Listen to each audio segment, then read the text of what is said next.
Bonjour à tous mes chers amis, on se retrouve pour une nouvelle facecam, pour une petite breaking news de la semaine. Donc ça fait maintenant 10 jours que j'ai pas tourné de breaking news parce qu'en fait normalement je fais tous les dimanches, lundi à peu près. Mais là en fait en l'occurrence j'ai eu d'autres tournages, d'autres facecam et tout ça sur d'autres sujets, donc j'ai pas fait de breaking news. Donc c'est parti, on va aller sur le 20 minutes comme d'habitude. Je fais mon petit disclaimer, je vous donne simplement mon opinion personnelle, je vous oblige pas à y adhérer, voilà. Et n'adhérez pas non plus à tout ce que vous voyez et lisez sur internet. Ah, n'est-ce pas? La télé aussi, surtout BFM. Bref, nous y allons. Ah oui, il y a eu le double meurtre auquel l'audition du principal suspect du double homicide dans les Cévennes a commencé. Alors oui, j'ai entendu hier qu'un mec qui venait au boulot depuis quelques jours avec un gilet pare-balles, dans une scierie ou je sais pas quoi, a tué son patron et un collègue de travail qui tentait de s'interposer. Et après, il est parti chez lui, il a récupéré des affaires de survie et il est parti dans les bois. Et hier, du coup, le préfet, il disait que le mec était parfaitement préparé à la survie en milieu hostile, il était dangereux, muni d'une carabine avec un viseur, une lunette optique et tout ça. Puis finalement, il s'est rendu. Donc là, ils sont en train de commencer son audition. Finalement, il s'est rendu. Moi, je suis curieux de savoir. Valentin Marconnet, 29 ans. Qu'est-ce qui a poussé à ça en fait? Il s'est rendu affaibli et hagard. Ok, indiqué le procureur de Nîmes. Le procureur, pas le préfet. Il avait besoin. J'ai demandé ce qu'il soit immédiatement vu par le médecin. Ok, surtout besoin de se restaurer et de dormir. N'avait pas de nourriture sur lui, était affamé, déshydraté. Une première audition très sommaire a eu lieu après son placement en garde à vue. Nous avons convenu de le laisser se reposer. Il s'exprime de manière tout à fait cohérente, se refusant à livrer d'autres éléments sur le contenu de la déposition avant la fin de la garde à vue qui sera prolongée jusqu'à dimanche après-midi. D'accord, on sait pas pour l'instant, une carbine de précision, d'une arme de poing et tout ça. Ok, on sait pas trop. Bon, bah, on verra bien. Manifestations contre le conflit israélo-palestinien ont débuté en province, l'appel maintenu à Paris malgré interdiction, et en ce moment, le conflit israélo-palestinien a repris de plus belle. Un vrai bordel, même sur TikTok, on voit les TikTok passer, des bombardements, etc. Ouais, bref. Je me prononcerai pas, mais voilà. Faire attention à ce qu'on dit sur internet. 20 millions de primo-vaccinés ce samedi. Castex raisonnablement optimiste. Alors ils veulent avoir vacciné 20 millions. J'ai dit, moi je me ferai pas vacciner. Maintenant on entend parler du pass sanitaire, que ça y est, le pass sanitaire nous empêchera d'aller en discothèque. Je m'en bats les couilles. Et on verra bien ce que le pass sanitaire nous obligera. Machin. J'ai signé une pétition en ligne où il y a déjà presque 300 000 signataires contre le pass sanitaire ou l'obligation de se vacciner pour accéder à des choses, etc. Parce que je trouve que c'est une atteinte à nos libertés, tout simplement. Voilà, c'est mon opinion personnelle. Donc j'ai signé cette pétition, je ne compte pas me faire vacciner et je trouve ça aberrant qu'on doit se faire vacciner pour accéder à des commodités dont on avait accès avant toute cette crise totalement hallucinante du Covid-19. Voilà. Donc je suis de ce bord-là à dire écoutez, moi je suis pas d'accord pour me faire vacciner de force, surtout pour accéder à des commodités. Alors des gens disent oui, mais tu pourras plus aller au resto. Ben on verra bien, tiens. On verra ça, ouais. Malware peut accéder à votre compte bancaire en observant vos SMS. Ouh là là là là, c'est un nouveau virus qui est sorti sur téléphone.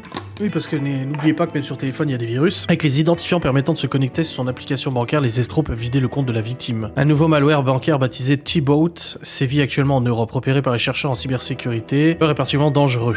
Lorsqu'il s'introduit sur un smartphone Android, les hackers peuvent visionner en direct ce qui se passe à l'écran de l'appareil et interagir avec ce dernier. Ce peut être ainsi utilisé pour dérober des données privées d'identification. Il permet en effet de récupérer les codes à double authentification à usage unique envoyés par les banques à leurs clients par SMS. Alors du coup, se cache dans une application frauduleuse. À base appelée TTV, ensuite VLC Media Player, ensuite Modebro, DHL, UPS, Bipost. D'accord, ok. Donc faites très attention avec ce que vous installez sur internet, enfin avec votre smartphone, visiblement. Il y a des virus assez costauds quand même. Comment s'organisent les restaurateurs niçois qui n'ont pas de terrasse? Oui, c'est ça. Laura elle me dit, ouais, la semaine prochaine les restos. Je dis, oui, mais avec des terrasses.